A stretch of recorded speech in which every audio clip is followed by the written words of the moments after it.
کومې زده کړې چې تاسې وکړې دا د زده کړو پای نه دی او دا ټولې زده کړې نه دي. تاسې ته مخې ته لا منزلونه پراته دي. تاسې باید د مخکې تګ چې کوم فرصتونه لرئ د هغې نه ښه استفاده وکړئ. علم پیل لري خو پای نه لري. شروع کېدلی شي خو خلاصېدلی نه شي. همدغه وجه ده چې په اسلامي ثقافت کې تصور دا دی چې علم دا له زانګو شروع کېږي او تر ګوره پورې. انسان چې د مرګ خولې ته وررسېږي تر هغه وخته باید زده کړه وکړي. نو که چاته په رسمي زده کړو کې فرصت برابر وي مخکې دې لاړ شي، او که چاته په غیر رسمي شکل په کور کې د مطالعې او د علماو سره د ناستې پاستې او د خپلې څېړنې کوم فرصت ورته برابر وي د هغې نه د استفاده وکړي. الله تعالی دې وکړي چې ټولو محصلینو ورونو ته دا فرصتونه مهیا شي. قدرمنو محصلینو ورونو، زما دوهمه خبره دا ده چې په تېر نظام کې که هر څه وو هر ډول وو هغه به وو، خو دا 2 کاله کېږي چې تاسې سره د زړه وینې شریکې شوي. تاسې د داسې خوارۍ ګټه خوړلې ده چې په دې کې یوازې او یوازې ستاسې د ولس لاس خوږ شوی دی او بس. د دې وجه دا ده چې اسلامي نظام دا فکر لري او په دې عقیده دی که موږ غواړو چې دې وطن ته بچي وروزو باید په حلاله نفقه وروزو. دا خلک باید پاک خوراک وکړي. که موږ غواړو چې د موږ دا علمي قشر د خپل ولس سره او د خپل وطن سره کوشیر شي او د خپل ولس په ګټه باندې کار وکړي، نو د همدغسې حلال نفقې د مصرف اړتیا ده.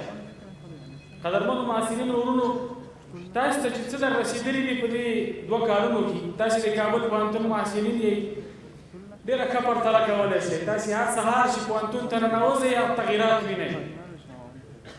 تاسې چې هر سهار خپل پوهنځي ته ځئ، تاسې هغه بدلون وینئ چې په پوهنتون کې راځي.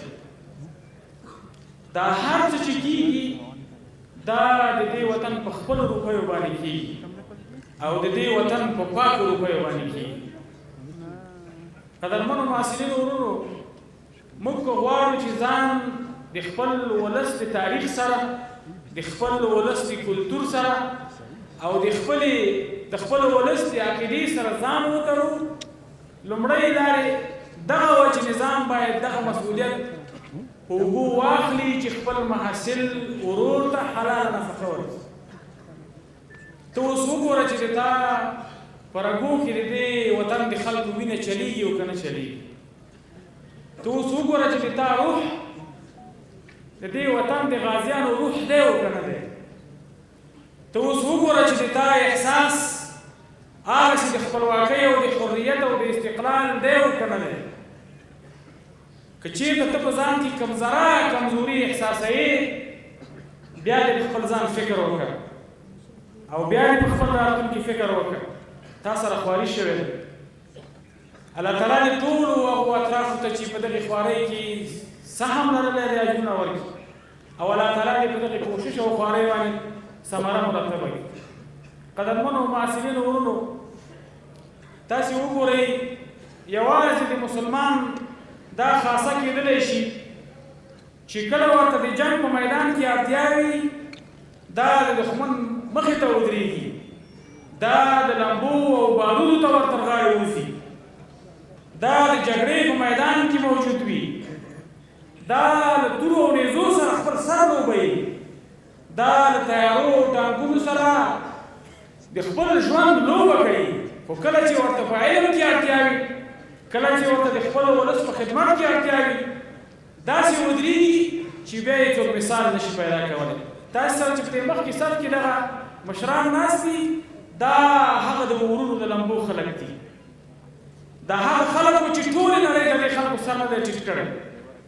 دا هغه خلک وو چې د دوی په اړه هغوی دا تبلیغات کول چې دا د دې ولس دښمنان دي، دا د دې ولس د تاریخ دښمنان دي، دا د دې ولس د ارزښتونو دښمنان دي، مګر تاسې وینئ چې د تاسې په وړه وړه خوشحالۍ کې در سره شریکېږي، د تاسې په هر مناسبت کې در سره شریکېږي، د خوشحالۍ احساس کوي، د تاسې د هیلهمندۍ په خاطر، د تاسې د راتلونکي په خاطر. او دا یوازې د مسلمان خاصه کېدلی شي، د بل امت په اعضاو کې دا خاصیت نشته.